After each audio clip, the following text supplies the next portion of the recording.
शिवे सर्वार्थ साधिके शरण्ये त्र्यंबके गौरी नारायणी नमस्तुते।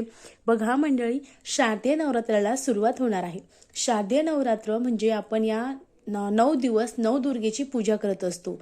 अशी मान्यता आहे की आपण कोणतीही पूजा अर्चा या 9 दिवसात जर केली तर आपल्या अनेक इच्छा पूर्ण होतात आणि त्यासोबतच आपली कुलदेवी काही अंशी सूक्ष्म स्वरूपात आपल्या घरामध्ये वास करत असते।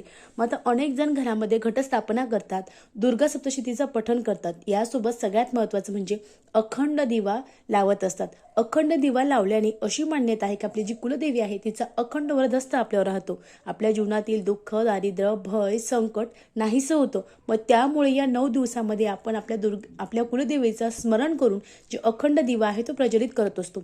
मग अखंड दिवा प्रज्वलित करताना तुम्हाला हा मंत्र म्हणायचा आहे। तो मंत्र, दिवा प्रज्वलित करताना तुम्हाला अष्टदल काढायचा आहे। अष्टदल काढल्यानंतर मध्यभागी तो दिवा ठेवायचा आहे आणि दिवा प्रज्वलित करताना हा मंत्र तुम्हाला बोलायचा आहे। ओम जयंती मंगला काली भद्रकाली कपालिनी दुर्गा क्षमा शिवा धात्री स्वाहा स्वधा नमस्तुते। हा मंत्र दुर्गा देवीच्या विविध रूपांना आमंत्रण करण्यासाठी म्हणला जातो। मग त्यामुळे तुम्ही जेव्हा दिवा प्रज्वलित करणार आहात तेव्हा हाच मंत्र म्हणा। श्री स्वामी समर्थ। धन्यवाद।